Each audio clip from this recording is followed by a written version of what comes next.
Bismillahirrahmanirrahim. Assalamualaikum warahmatullahi wabarakatuh. Alhamdulillahirabbil alamin wal aqibatu lil muttaqin wassalatu wassalamu ala asyrafil anbiya'i wal mursalin nabiyyina Muhammadin wa ala alihi wa sahbihi ajma'in amma ba'd. Para pemirsa, khususnya santri dan santriwati Ma'had Al-Ilm di Yogyakarta. Alhamdulillah kita dalam kesempatan kali ini dimudahkan oleh Allah Subhanahu wa taala untuk mempelajari kitab Al-Aqidah Al-Wasithiyah insyaallah taala yang dalam kesempatan sore hari ini kita akan mempelajari Itsbatu uluwillahi ala makhluqatihi, yaitu penetapan kemahatinggian Allah Subhanahu wa taala di atas makhluknya.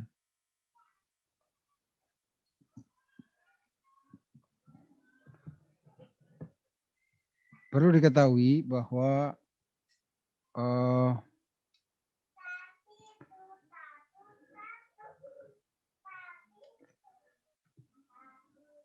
di dalam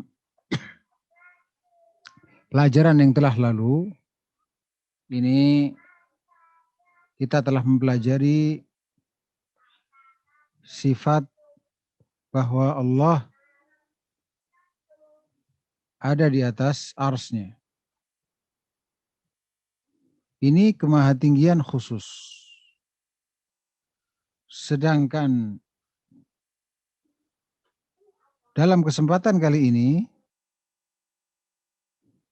kita akan mempelajari insyaallah taala kemahatinggian umum.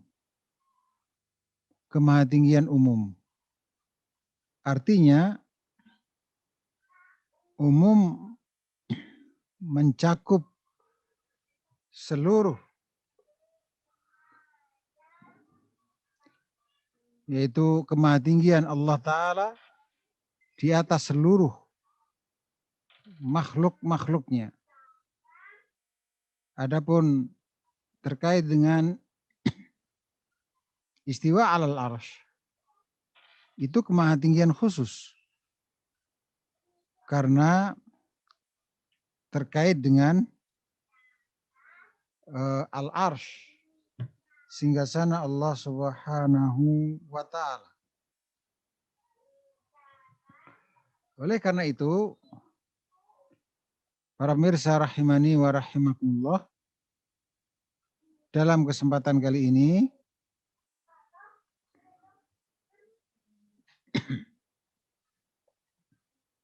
kita akan mempelajari bab yang masih satu pembahasan sebenarnya dengan pembahasan pada bab yang sebelumnya. Artinya ada sama-sama titik temu yang sama, ada sisi kesamaannya, yaitu sama-sama tentang kemahatinggian Allah Subhanahu wa taala. Perlu diketahui bahwa keyakinan Ahlussunnah wal Jamaah terhadap uluwullah, kemahatinggian Allah, itu ada dua. Yang pertama, uluwudzat, dan yang kedua adalah uluwus sifat. Jadi keyakinan Ahlussunnah wal Jamaah tentang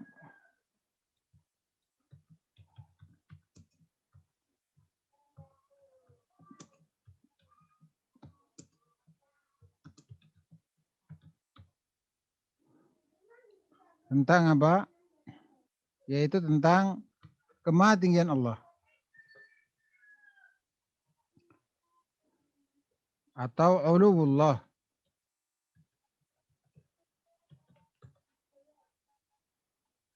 Mereka meyakini bahwa uluwullah itu ada dua.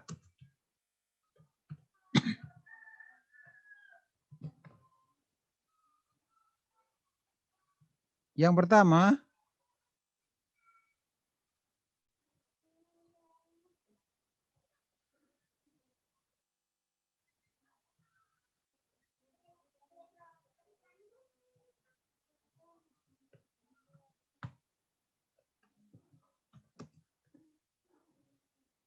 uluwudzat.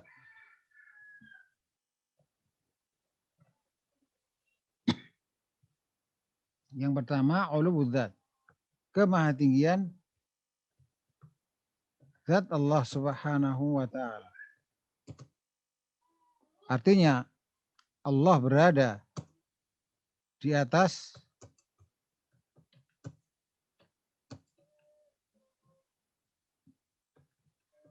segala sesuatu.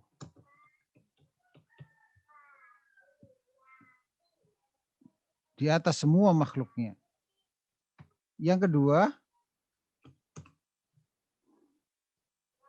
ulu sifat.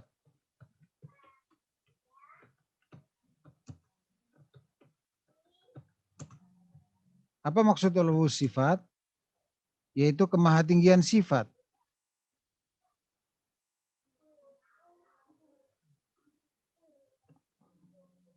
Kemahatinggian sifat.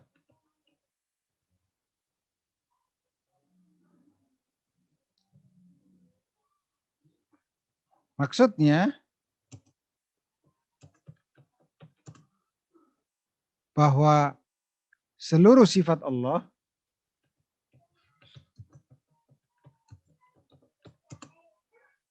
adalah ulya.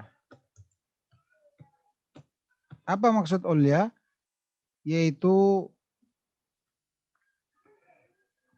paling tinggi, paling mulia, maha sempurna, paling sempurna. Tidak ada aib dan kekurangan sedikit pun dari tidak ada aib dan kekurangan sedikit pun pada setiap sifat Allah. Itulah ulya. Paling mulia. Tidak ada yang lebih mulia atau tidak ada yang sama kemuliaan sifatnya dari seluruh makhluk dengan sifat Allah Subhanahu wa ta'ala. Tidak ada yang sama. Apalagi sampai melebihi kemuliaan dari sifat Allah. Tidak. Dan setiap sifat Allah itu paling tinggi, paling mulia, paling sempurna. Itulah ulya.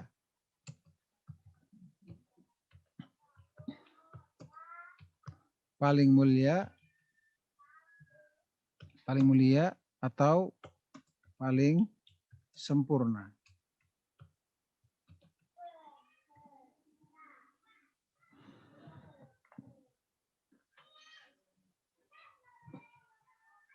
Kemudian berikutnya adalah masalah bentuk-bentuk dalil.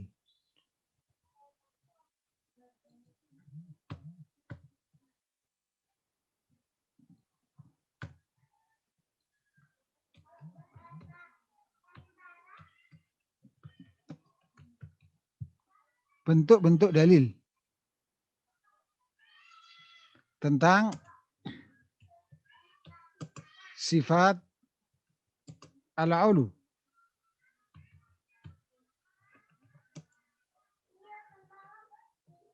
Sifat al-ulu. Kita sedang mempelajari penetapan sifat al-ulu. Maka sangat lengkap dalil-dalilnya bahwa Allah ada di atas seluruh makhluknya. Oleh karena itu sangat lemah, bahkan batil, sebatil-batilnya orang yang mengatakan bahwa Allah ada di mana-mana atau Allah ada menyatu dengan tubuh manusia atau yang diistilahkan dengan manunggaling kawula Gusti, menyatunya seorang manusia, menyatunya Allah Ta'ala dengan manusia. Ini menunjukkan bahwa keyakinan yang sesat tersebut menunjukkan bahwasanya Allah ada di tempat-tempat rendah, bahkan di tempat-tempat kotor. Karena terkadang sesuatu itu kalau dikatakan ada di mana-mana, berarti mencakup tempat-tempat yang kotor, tempat-tempat yang rendah. Dan juga demikian kalau dikatakan Allah menyatu dengan manusia, berarti manusia terkadang di tempat-tempat yang kotor, tempat-tempat yang buruk. Maka ini sesuatu yang batil. Para mirsa rahimani wa rahimakumullah. Padahal bentuk-bentuk dalil tentang sifat Allah subhanahu wa ta'ala yaitu al-ulu, ini sangatlah lengkap. Yang pertama adalah Al-Quran. Dalil dari Al-Quran. Dan yang kedua adalah As-Sunnah.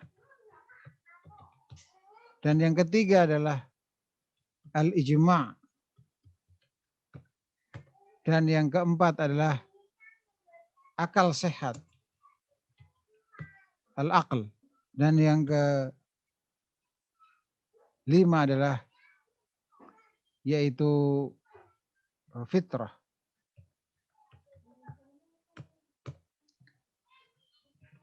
Inilah bentuk-bentuk dalil tentang sifat-sifat al-ulu. Jadi demikian lengkapnya sehingga sangat aneh jika seseorang berpendapat bahwa Allah ada di mana-mana atau Allah menyatu dengan manusia.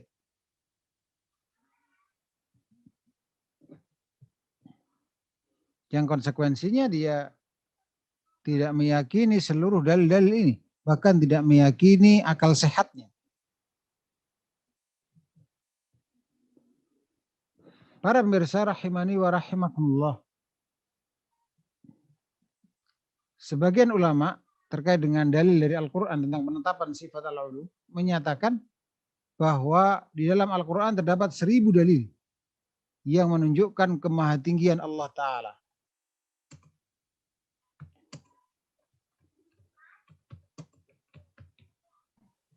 Afwan Ustadz, ini sepertinya share screen-nya belum pindah Ustadz. Oh ya, baik.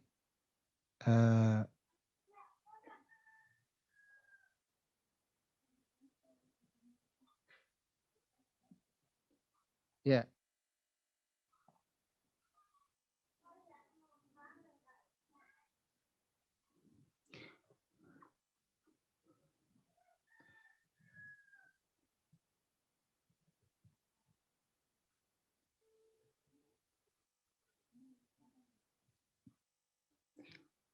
Para pemirsa rahimani wa rahimakumullah. Jadi sebagian ulama menjelaskan bahwa di dalam Al-Quran terdapat 1000 dalil yang menunjukkan tentang penetapan sifat al-ulu, bahwasanya Allah Maha Tinggi di atas makhluknya, di atas seluruh makhluknya. Kemudian dalil dari Al-Quran ini pun bukan hanya banyak, tetapi juga jenisnya cukup lengkap.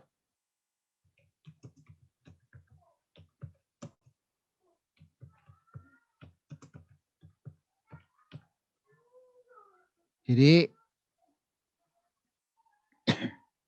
ini semakin menunjukkan betapa batilnya orang yang menyatakan dengan keyakinan-keyakinan sesat tadi tentang keberadaan Allah Subhanahu wa taala ada di mana. Karena baru dalil dari Al-Quran saja terdapat 1000 dalil yang menunjukkan kemahatinggian Allah.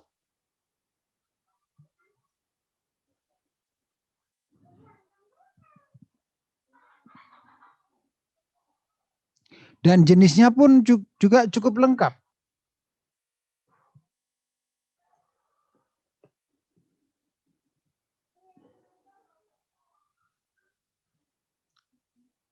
Apa itu? Macam-macamnya, banyak macam-macamnya. Ada jenis kelompok dalil dari Al-Quran yang menyebutkan, jadi jenis di sini maksudnya adalah jenis pendalilannya.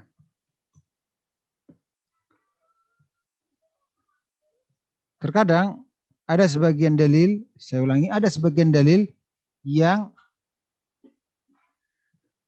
disebutkan di dalamnya penyebutan al-ulu, seperti dalam surat Al-A'la ayat 1. Sebagian dalil lagi disebutkan al-fauqiyah, yang ini juga menunjukkan kemahatinggian Allah. Sebagaimana surat Al-A'la ayat 1 tadi, yang di dalamnya terdapat penyebutan al-ulu, juga menunjukkan kemahatinggian Allah. Sebagian lagi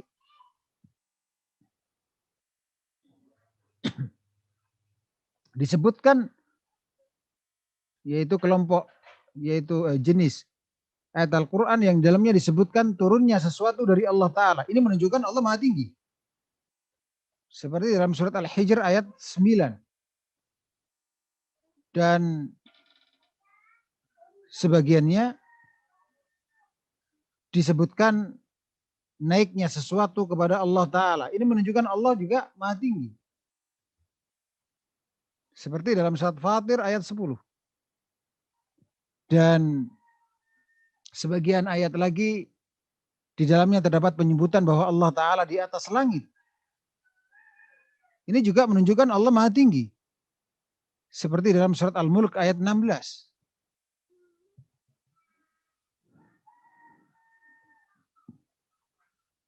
Jadi selain banyak ayat-ayat yang menunjukkan Allah Maha Tinggi, juga jenis pendalilannya cukup lengkap. Terkadang pendalilannya dari sisi disebutkannya al-ulu. Saya ulangi, sebagiannya pendalilannya disebutkan al-ulu, sebagiannya lagi al-fauqiyah, sebagian lagi turunnya sesuatu dari Allah Ta'ala, sebagian lagi disebutkan naiknya sesuatu kepada Allah Ta'ala, sebagian lagi disebutkan bahwa Allah Ta'ala di atas langit.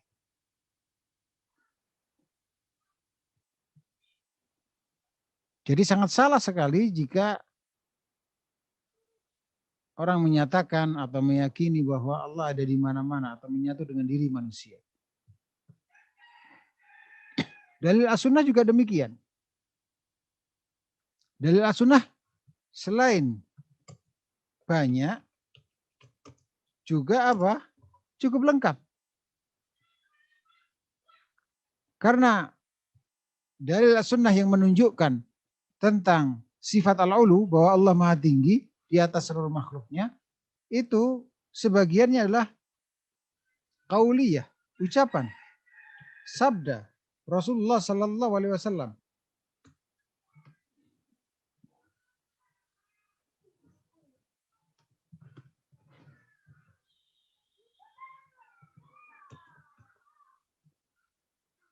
Jadi bentuk dalilnya sebagiannya adalah sunnah qauliyah, yaitu sabda Rasulullah Sallallahu Alaihi Wasallam. Sebagiannya adalah sunnah fi'liyah, yaitu perbuatan Rasulullah Sallallahu Alaihi Wasallam yang menunjukkan Allah Maha Tinggi, di atas, berada di atas.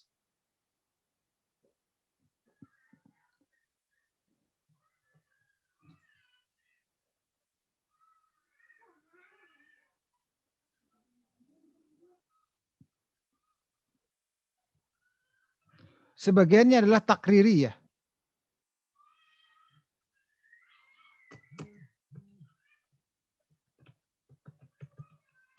Yaitu persetujuan penetapan Rasulullah Sallallahu Alaihi Wasallam.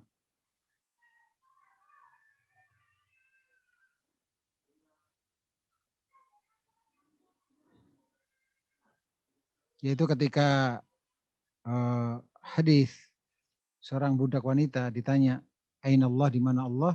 Kemudian budak wanita tersebut menjawab, "Fis sama." Lalu Rasulullah Sallallahu Alaihi Wasallam tidak menyalahkan, yang artinya Rasulullah Sallallahu Alaihi Wasallam menyetujui jawaban tersebut, karena setelah itu beliau menyatakan bahwa wanita ini adalah seorang budak yang beriman.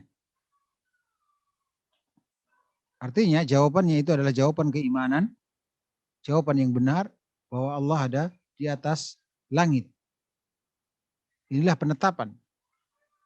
Adapun sunnah fi'liyah seperti mengangkatnya kedua tangan dalam doa, itu menunjukkan bahwa Allah ada di atas, bukan ada di mana-mana.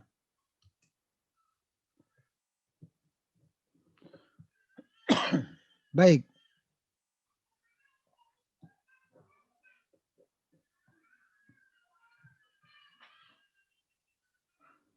Adapun qauliyah ya zikir saat sujud.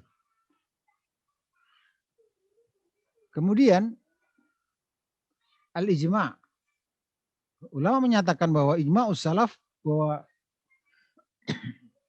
Allah Subhanahu wa taala ada di atas langit. Ini ijma' as-salafus salih. Sepakat seluruh ulama, tidak ada yang berselisih pendapat. Dan ijma' ini disebutkan dalam kitab Al-Ulu, Imam Az-Zahabi rahimallahu taala. Adapun akal sehat, sepakat orang-orang yang berakal sehat bahwa al-ulu adalah sifat yang sempurna.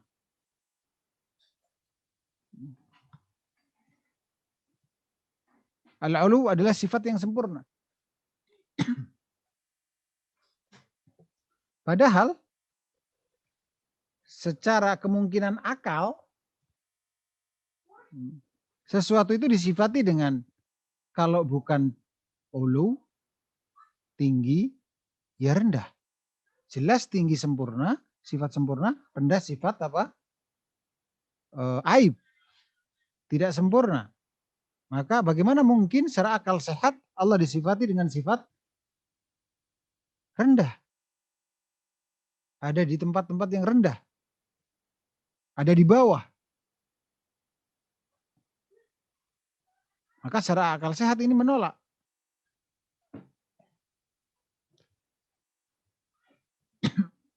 Adapun secara fitrah,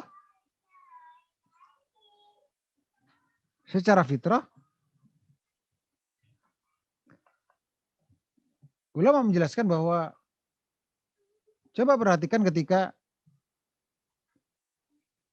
seseorang ketika tertimpa musibah, tahu-tahu gempa yang sangat, tahu-tahu tsunami yang sangat besar.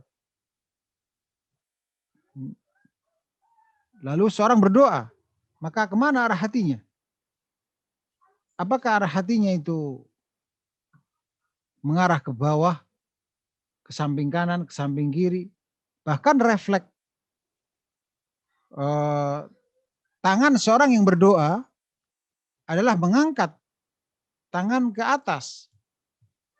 Tidak kemudian mengarahkan kedua telapak tangannya ke arah samping saat berdoa atau ke arah kanan, ke arah bawah, ke arah depan.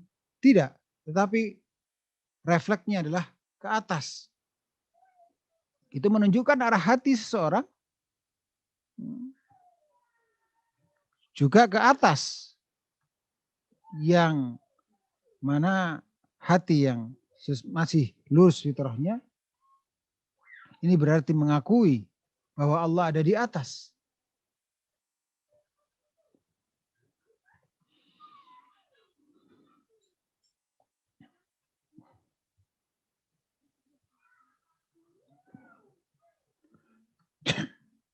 Kemudian, para pemirsa rahimani wa rahimakumullah, yang perlu kita pahami lagi sebagai mukadimah di sini bahwa makna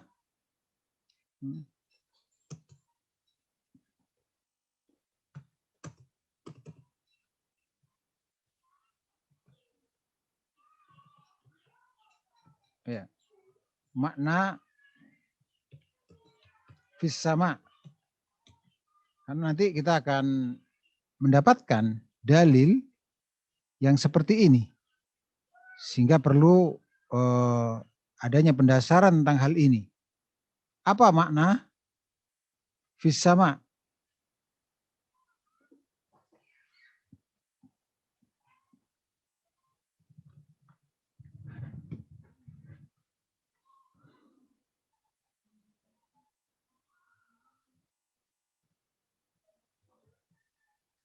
Ya.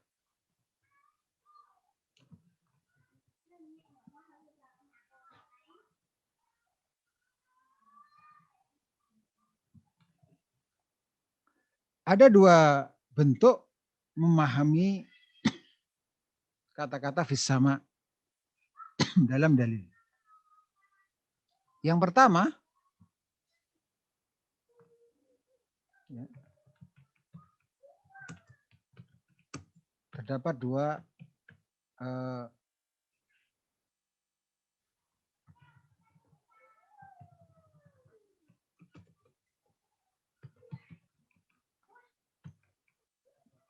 terdapat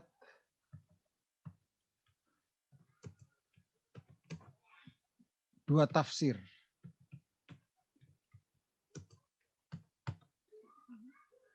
Yang pertama, fi di sini dzarfiyah. Fi, huruf fi di sini adalah dzarfiyah.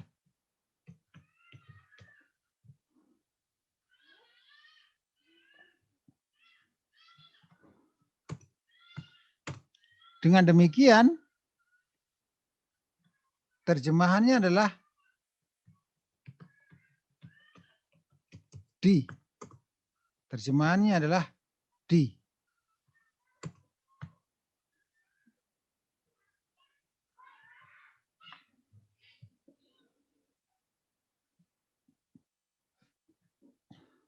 Dan as-sama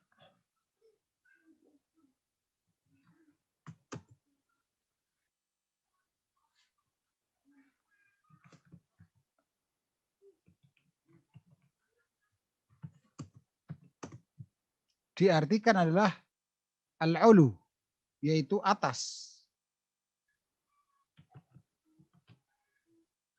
Sehingga fis sama ini maknanya adalah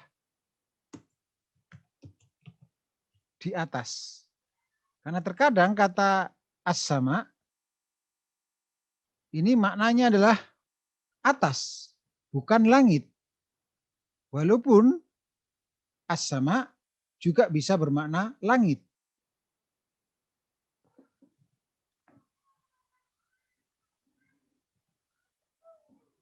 Mana yang menunjukkan bahwa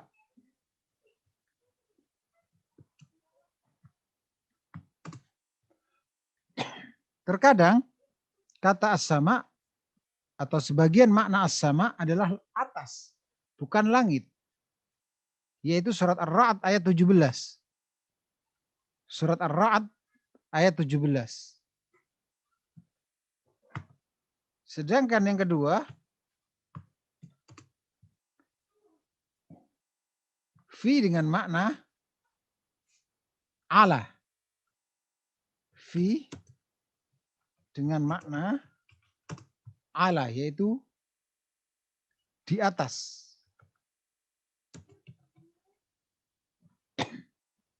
fi dengan makna di atas.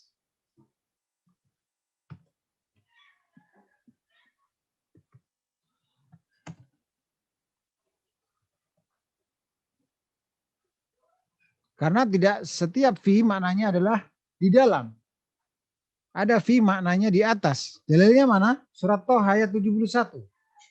Surat Toha ayat 71.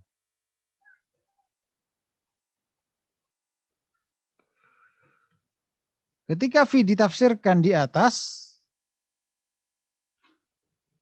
maka kata as-sama artinya adalah langit.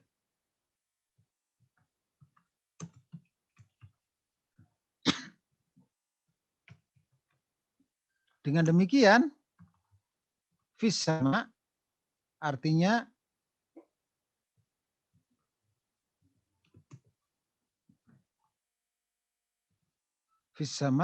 di atas langit.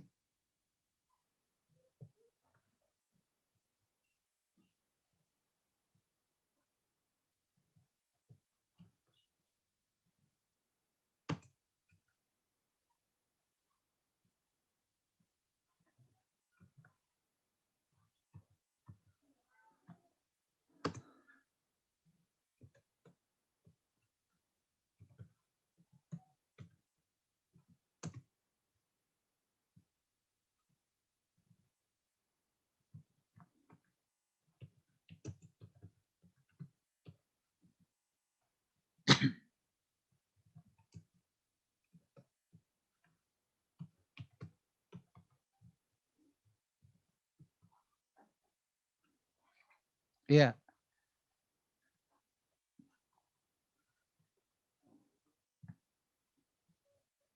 Inilah makna fis sama. Jadi hindari cara penerjemahan fis sama dengan di langit. Karena khawatir difahami maksudnya adalah di dalam langit. Artinya Allah dinaungi dengan langit. Allah lebih kecil daripada langit. Khawatirnya difahami seperti itu. Maka ketika Anda mendapatkan dalil dalam Al-Quran ataupun Al-Hadis dengan makna fis sama, maka cara mengartikannya ada dua kemungkinan, di atas atau di atas langit.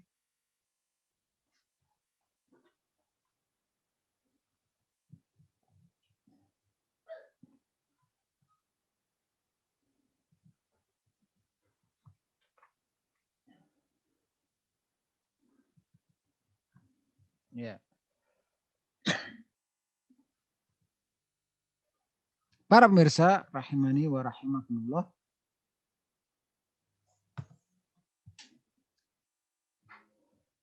Sekarang kita mempelajari tentang perbedaan antara sifat al-ulu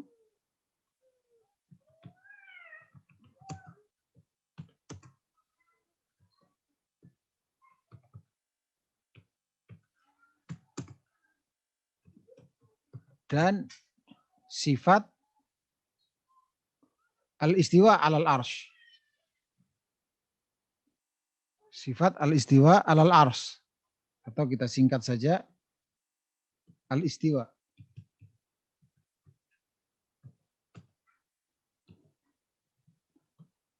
Sebagaimana sudah saya isyaratkan pada awal dari pelajaran ini tadi, bahwa sesungguhnya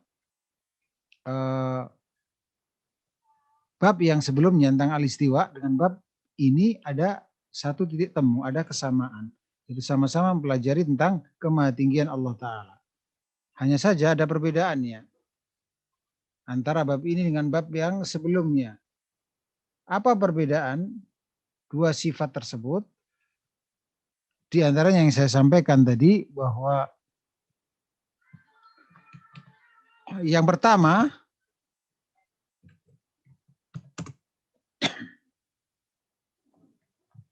al-istiwa alal arsh adalah kemahatinggian Allah Ta'ala yang khusus terkait dengan keberadaan Allah Ta'ala di atas arsy. Sedangkan al-ulu, kemaha tinggian Allah Ta'ala yang mutlak, yaitu Allah berada di atas seluruh makhluknya.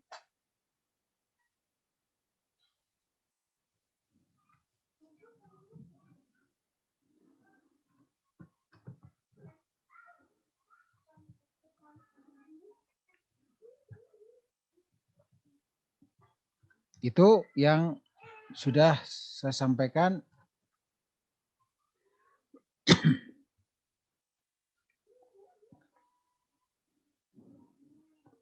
di awal tadi. Kemudian yang kedua,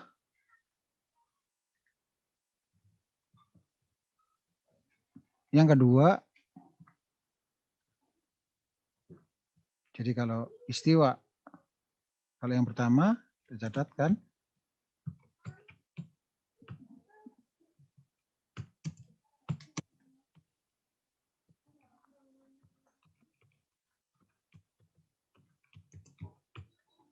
kalau al-ulu adalah kemahatinggian mutlak, sedangkan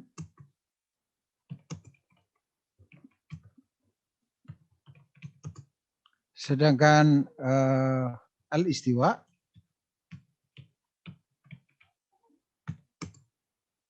adalah kemahatinggian yang khusus. Perbedaan yang kedua,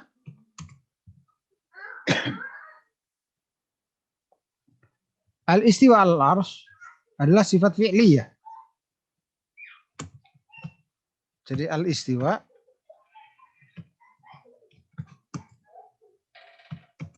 itu sifat fi'liyah. Ditinjau dari Allah Ta'ala dulunya belum beristiwa, dulunya belum berada di atas ars, ketika belum diciptakan langit dan bumi, baru ketika keduanya telah diciptakan oleh Allah, Allah berkehendak untuk ada di atas arsnya. Tapi yakin seyakin-yakinnya bahwa Allah walaupun sempat dulunya tidak ada di atas arsnya, tetapi Allah tetap maha tinggi, tetap Allah selalu maha tinggi di atas seluruh makhluknya. Karena al-ulu adalah sifat dzatiyah yang senantiasa Allah bersifat dengannya dan tidak bermula. Jadi kalau ditanya, apakah Allah dulunya pernah tidak ada di atas arsnya? Jawabannya iya. Kapan itu? Sebelum diciptakannya ars.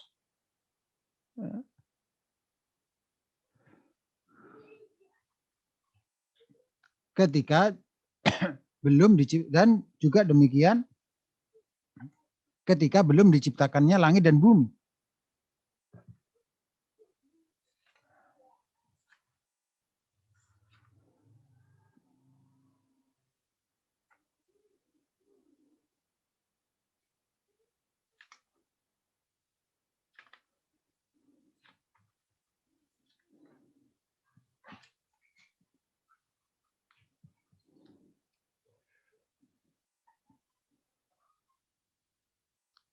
Perhatikanlah surat Al-A'raf ayat 54.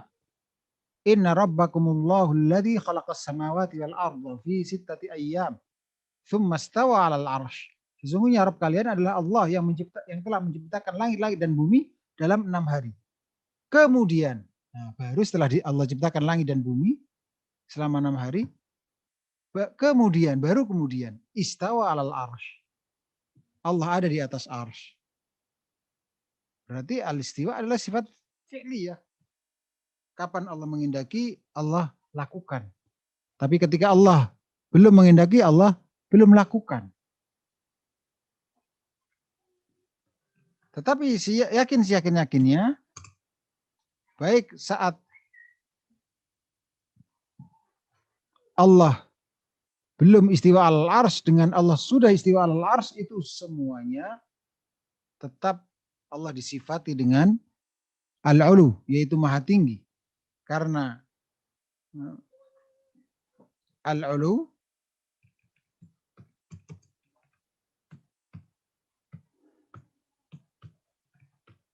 adalah sifat dzatiyah.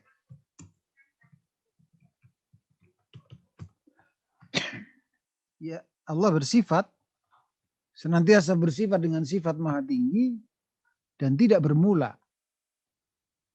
Sifat dzatiyah itu tidak mengenal permulaan.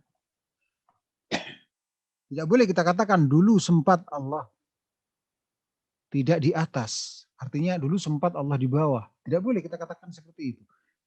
Itu namanya sifat memiliki permulaan. Sifat dzatiyah tidak memiliki permulaan. Tidak mengenal permulaan. Sifat dzatiyah itu senantiasa dan tidak bermula. Kemudian perbedaan yang ketiga, sifat al-ulu ditetapkan dengan dalil an-naql dan al-aql. Sifat al-ulu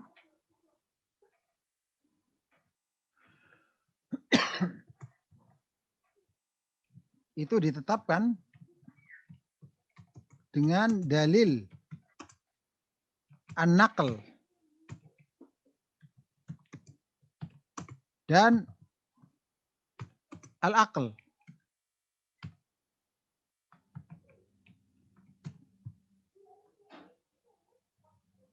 An-naqlu wal-aqlu, yaitu dalil penukilan Al-Quran dan Al-Hadis, dan al-aql, yaitu akal sehat.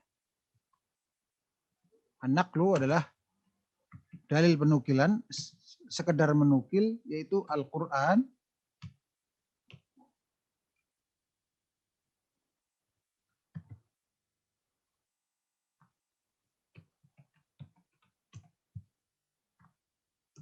dan Al-Hadis, As-Sunnah.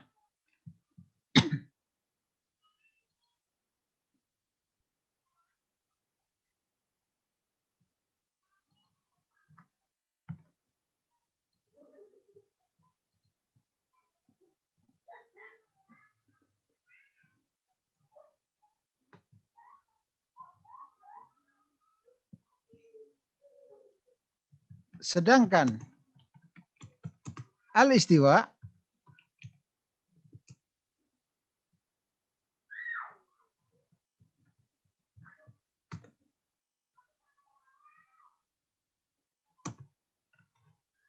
hanyalah ditetapkan dengan apa? An-naql. Enggak mungkin akal kita bisa mengetahui tanpa dalil, yaitu tanpa wahyu Allah Ta'ala. Karena ini perkara yang gaib. Harus ada berita wahyu.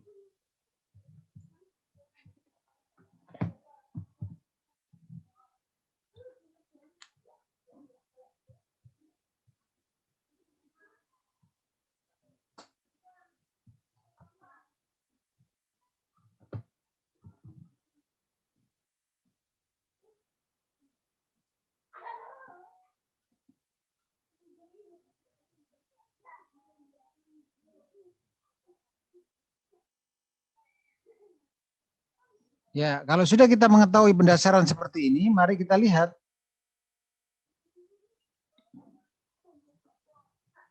kitabnya. Nah, kalau kita melihat kitab Matan Al-Wasithiyah ini, setelah kita mendapatkan pendasaran seperti tadi, alhamdulillah kita mudah untuk memahaminya. Ayat demi ayat yang ada dalam bab ini tentang penetapan kemahatinggian Allah Ta'ala di atas makhluknya. Seperti ayat yang pertama ini misalnya.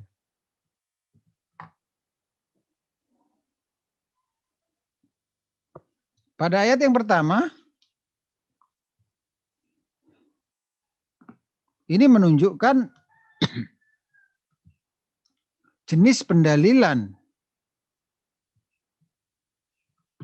ayat Al-Quran yang menunjuk yang di dalamnya terdapat penyebutan naiknya sesuatu kepada Allah.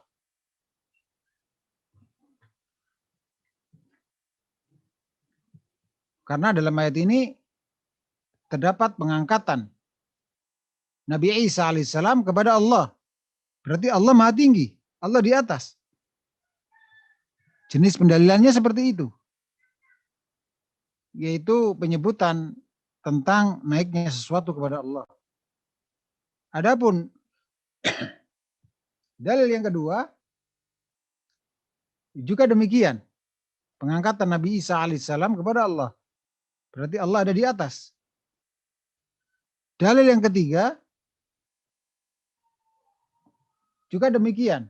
Tentang perkataan-perkataan yang baik dan amal soleh yang diangkat kepada Allah. Ini menunjukkan Allah ada di atas.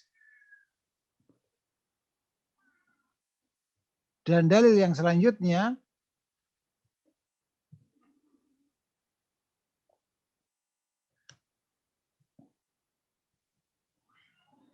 menunjukkan juga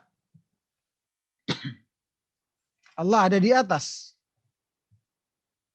Menunjukkan Allah ada di atas.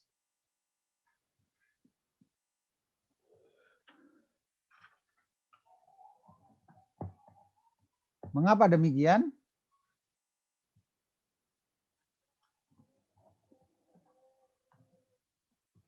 Karena Fir'aun, Allah sebutkan dalam ayat tersebut, meminta kepada Haman untuk membuatkan bangunan yang tinggi supaya Fir'aun sampai ke pintu-pintu langit, supaya bisa melihat Tuhan Nabi Musa alaihissalam, yaitu Allah Ta'ala. Ini Fir'aun saja tahu bahwa Allah itu ada di atas.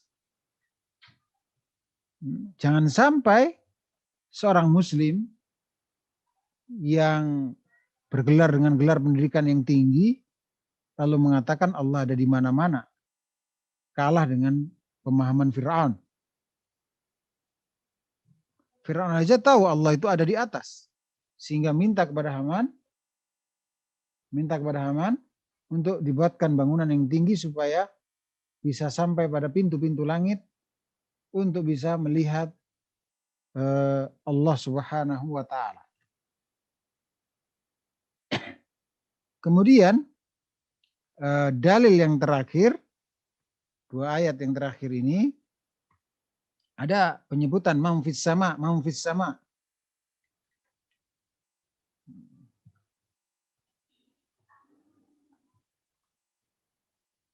Ini maksudnya adalah Allah di atas atau Allah di atas langit, sebagaimana tafsiran dua model tafsiran fis sama seperti yang saya sampaikan tadi. Itulah pentingnya pendasaran yang disampaikan oleh para ulama, karena hakikatnya pendasaran ilmiah itu ulama rangkum dari seluruh dalil-dalil, sehingga ketika mendapati dalil seperti ini faham, ini pembahasannya tentang masalah begini, maksudnya begini, ini terkait dengan model pendalilan, ini terkait dengan yaitu penjelasan tentang jenis sifat fi'liyah atau sifat dzatiyah dan seterusnya.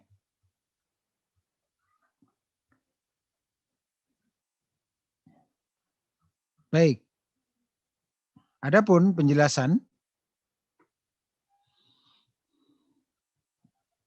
terkait dengan apa yang disampaikan oleh Syekh, insya Allah karena Anda sudah mempelajari bahasa Arab, ini tidak demikian sulit untuk memahami, sekedar menerjemahkan apa yang disampaikan setelah diberikan pendasaran. Kita beralih kepada itsbatu ma'iyatillah li khalqihi. Penetapan kebersamaan Allah dengan makhluknya. Ya.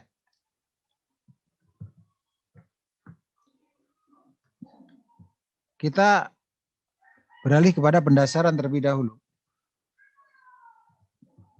Sebagaimana Anda kuliah, ada mata kuliah dasar umum sebelum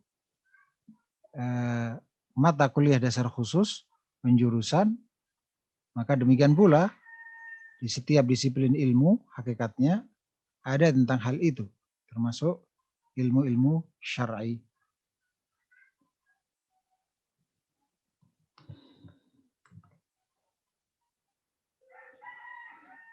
Sifat al-ma'iyah.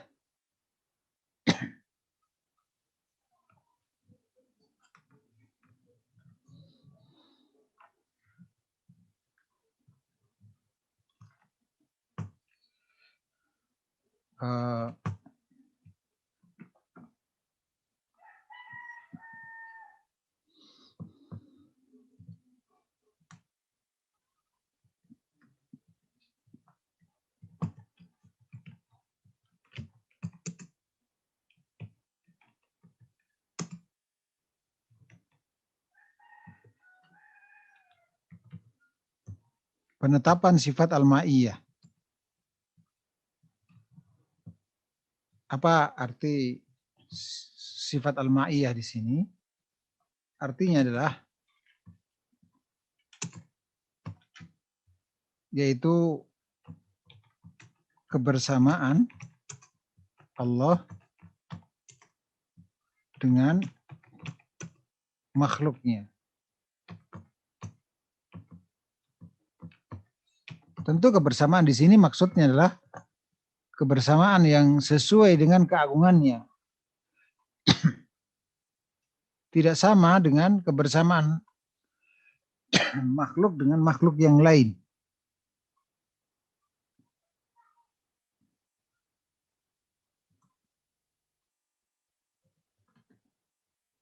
Penjelasan pertama tentang hubungan sifat al-ma'iyah dengan sifat al-ulu. Hubungan sifat al-ma'iyah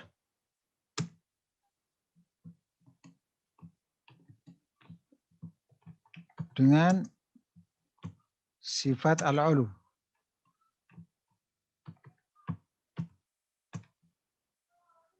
Hubungan sifat al-ma'iyah dengan sifat al-ulu.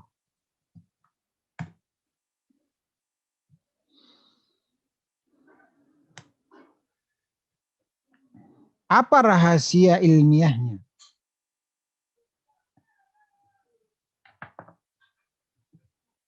Setelah disebutkan sifat al-ulu dalam al-wasitiyah ini, lalu disebutkan sifat al-ma'iyah. Kalau tadi kita telah pelajari apa hubungan bab tentang sifat al-istiwa dengan bab tentang sifat al-ulu.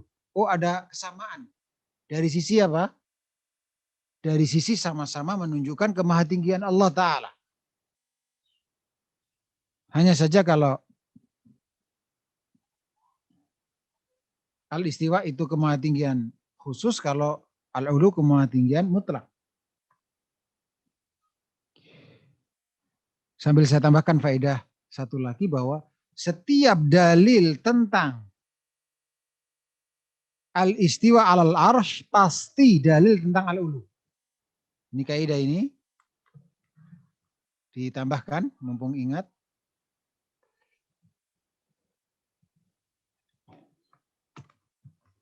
Catatan di sini ya.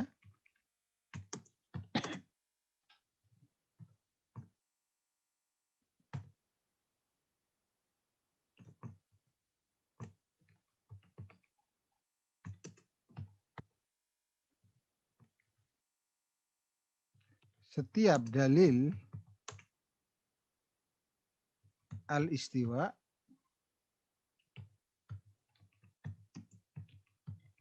alal ars pasti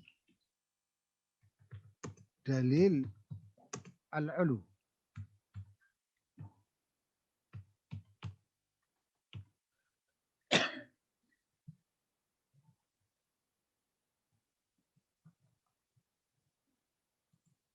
Ya.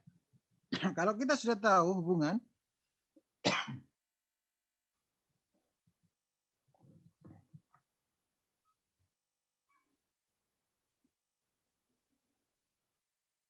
antara bab tentang al-istiwa al-arsh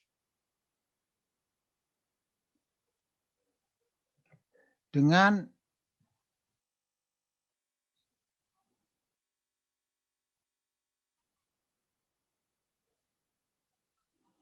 bab tentang al-ulum,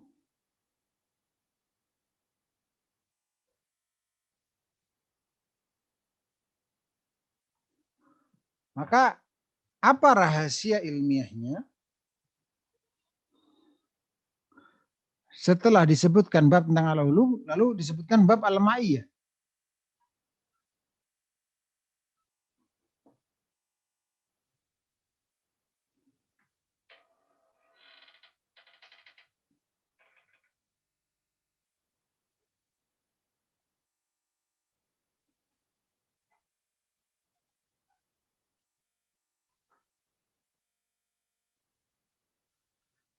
Jawabannya adalah bahwa pengurutan dua bab ini sebagai penghilang syubhat. Sebagai penghilang syubhat. Bahwa sesungguhnya tidak ada pertentangan antara kedua penetapan tersebut.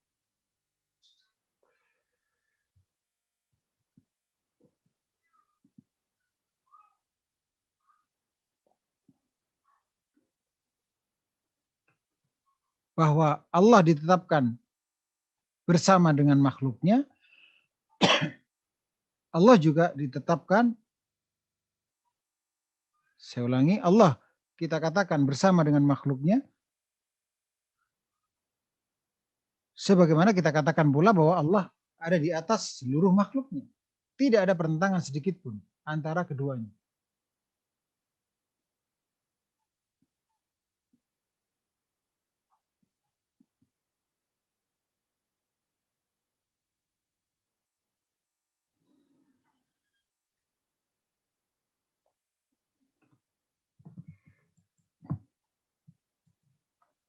Jadi ini hubungannya adalah untuk menghilangkan syubhat bahwa tidak ada pertentangan di antara keduanya.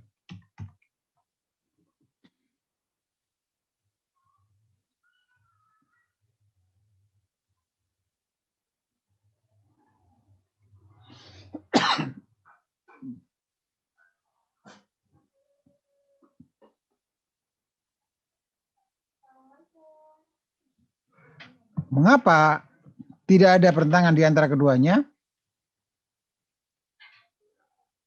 Setidaknya ada 3 alasan.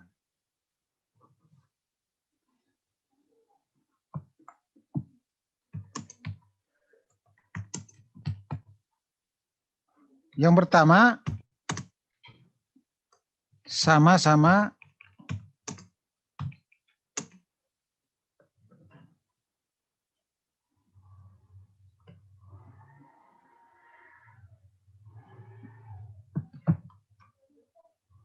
Allah yang menetapkan.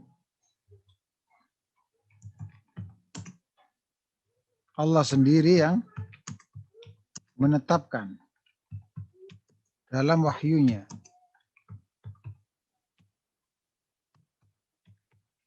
Sedangkan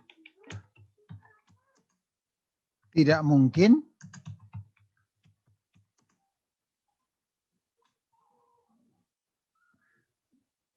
antar wahyu Allah saling bertentangan.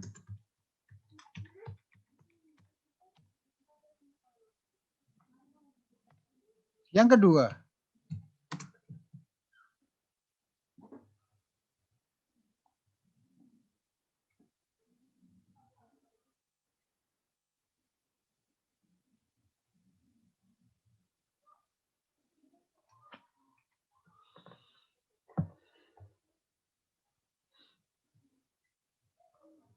Di antara makhluk saja merupakan perkara yang mungkin. Sesuatu itu tinggi di atas kita namun dikatakan bersama kita.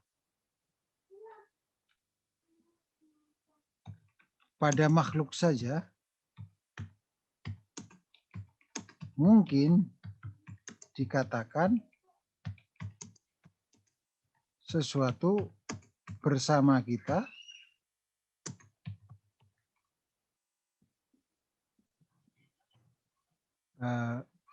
sesuatu di atas kita namun bersama kita. Namun saya ulangi, sekaligus bersama kita. Sebagaimana seorang musafir di dalam perjalanannya, bulan ada di atas musafir, sedangkan dikatakan bulan bersama seorang musafir. Padahal bulan ada di atas musafir.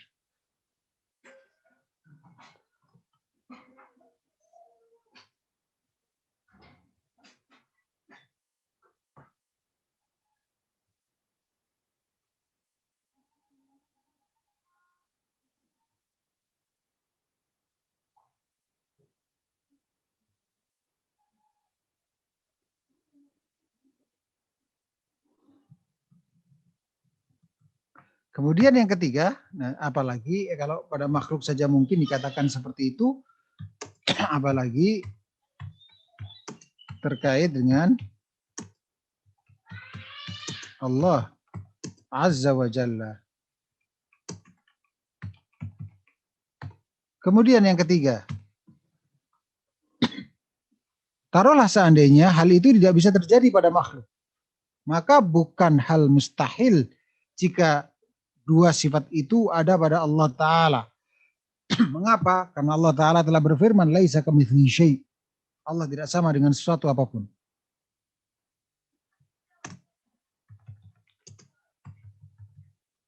Seandainya hal itu tidak mungkin terjadi pada makhluk,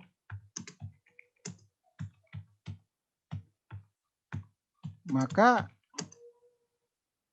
tidak mustahil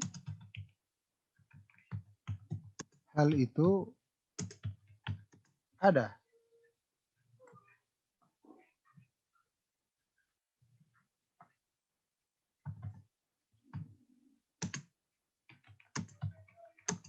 Pada Allah Ta'ala. Mengapa? Mengapa? Karena Allah tidak sama dengan sesuatu apapun. Tidak sama dengan makhluknya.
Ya.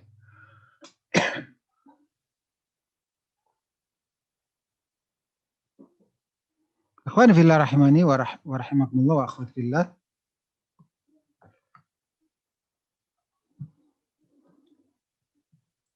Kita beralih kepada keyakinan Ahlussunnah wal Jamaah tentang sifat al-ma'iyah. Ya. Tentang keyakinan Ahlussunnah wal Jamaah tentang sifat ma'iyah. Bagaimana keyakinan mereka?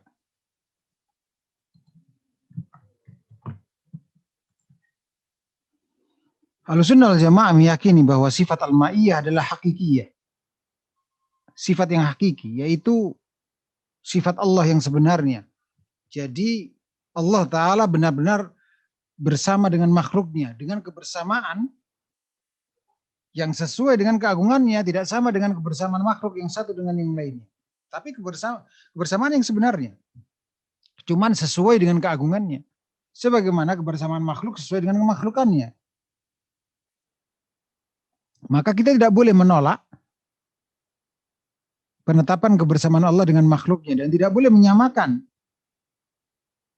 kebersamaan Allah dengan makhluknya dengan kebersamaan makhluk dengan makhluk yang lainnya.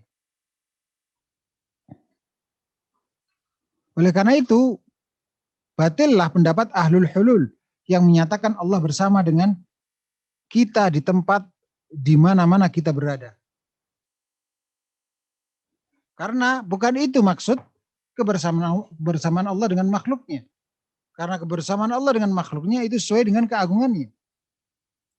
Tidak mengandung makna yang batil, yaitu Allah bersama dengan manusia dimanapun manusia berada. Salah itu. Itu secara bahasa Arab saja sudah salah. Ma'a artikan harus satu, artinya yaitu menyatu. Itu secara bahasa Arab saja sudah salah.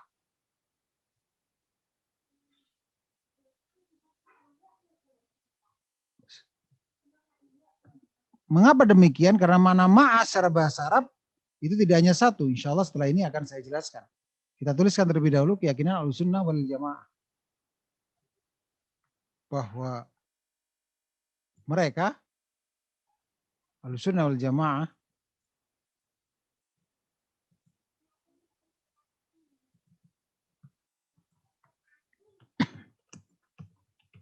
meyakini bahwa sifat al-ma'iyah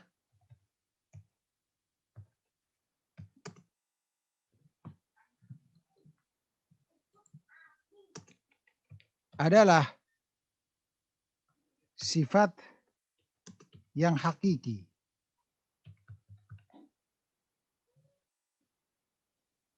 Apa maksudnya? Sifat Allah yang sebenarnya.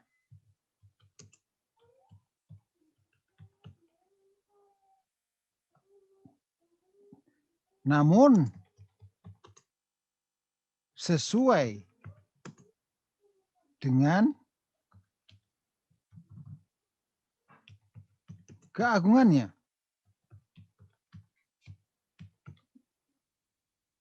Dan tidak boleh diyakini sama dengan kebersamaan makhluk dengan makhluk lainnya.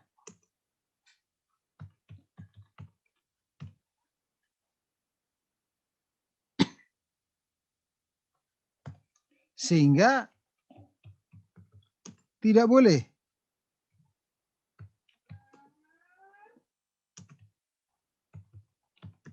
diyakini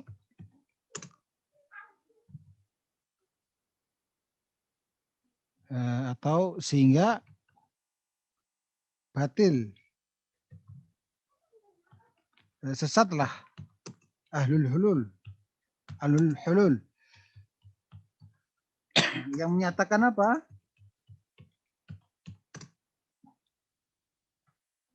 Allah bersama dengan manusia dimanapun manusia berada. Artinya Allah ada di mana-mana.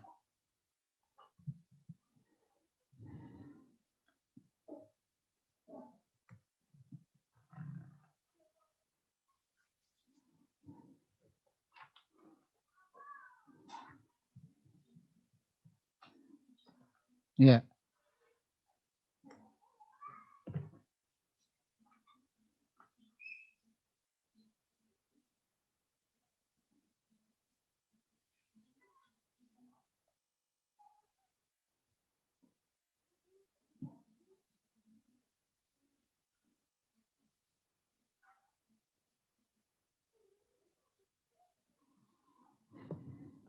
Baik, kita lanjutkan makna ma'a, makna al-ma'iyah atau ma'a.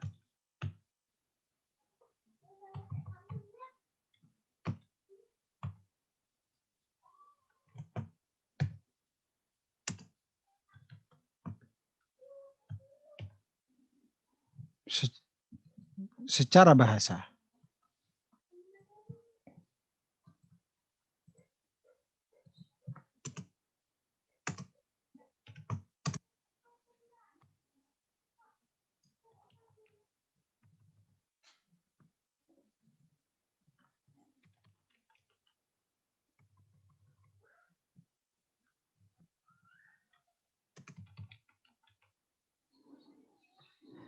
Secara bahasa Arab,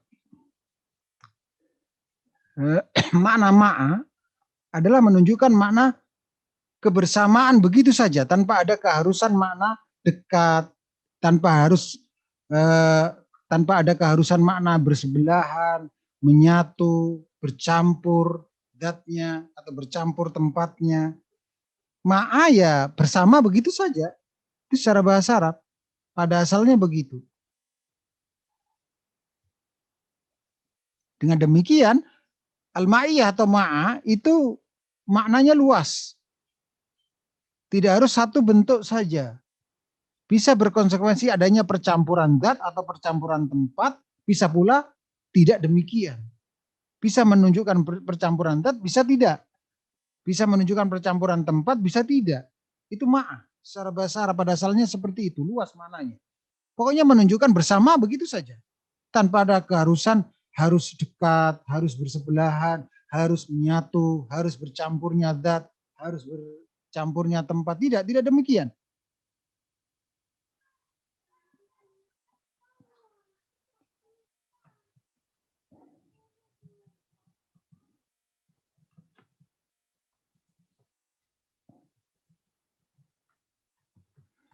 Jadi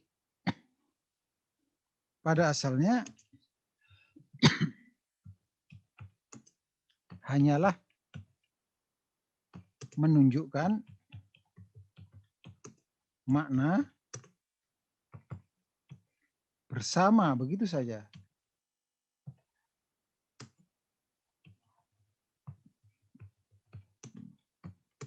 Tanpa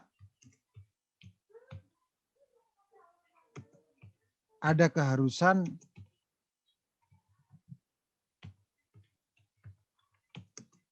makna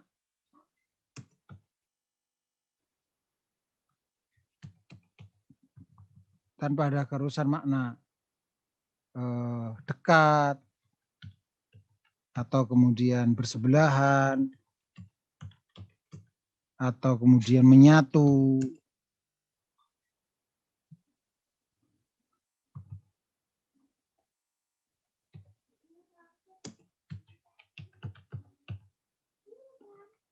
Atau bercampur.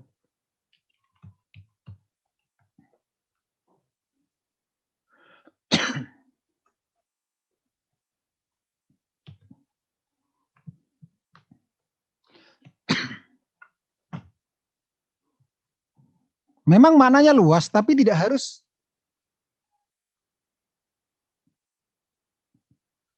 diiringi dengan makna tertentu. Dari bagian dari makna yang luas tadi. Tidak harus diikat dengan makna tertentu tadi. Tergantung konteksnya bagaimana.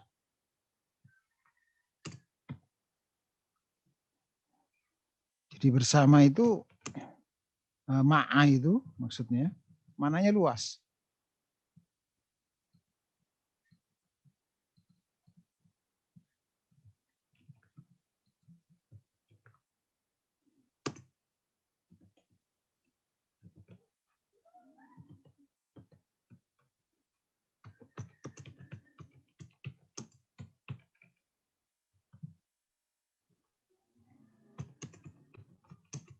bisa menunjukkan makna bersama yang mengandung percampuran zat atau tempat, namun bisa juga tidak.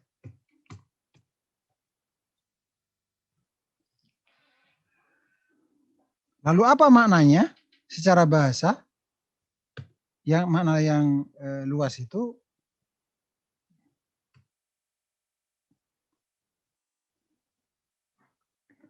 bahwa kata ma'a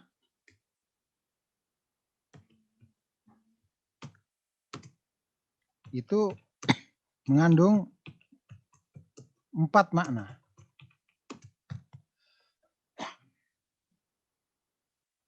Yang pertama,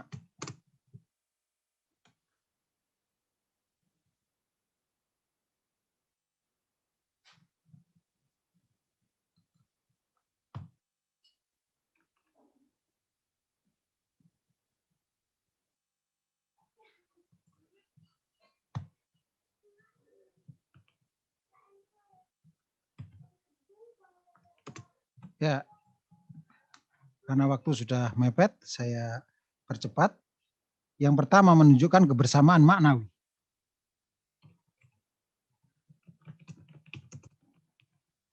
Yang kedua,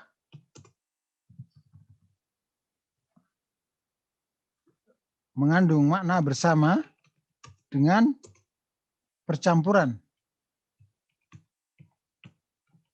zat. Yang ketiga, bersama dengan makna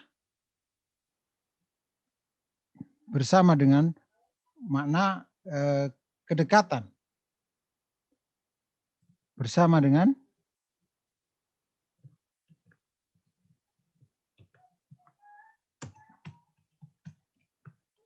kedekatan atau kesamaan tempat. Kemudian yang keempat, bersama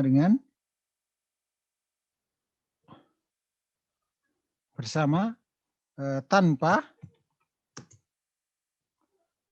konsekuensi, tanpa percampuran zat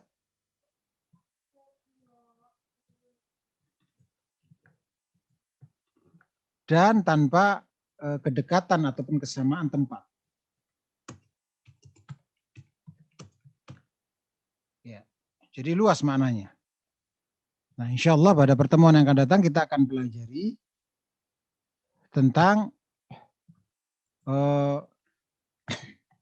macam-macam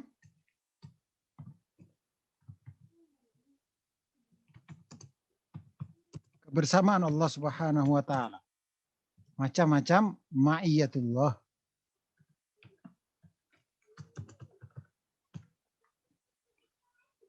Kebersamaan Allah. Agar kita benar pemahamannya dalam memahami dalil. Bahwa ma'iyatullah itu ada yang ammah dan ada yang khasah. Sehingga ketika kita mendapatkan sebuah dalil, maka kita perlu mengklasifikasikan ini kebersamaan Allah yang ammah atau kebersamaan Allah yang khasah. Sehingga tidak salah keyakinan. Demikian yang bisa saya sampaikan pada pertemuan kali ini. Wassallallahu wasallama wa baraka ala nabiyyina Muhammad wa akhiru da'wana anil hamdulillahi rabbil alamin. Assalamualaikum warahmatullahi wabarakatuh.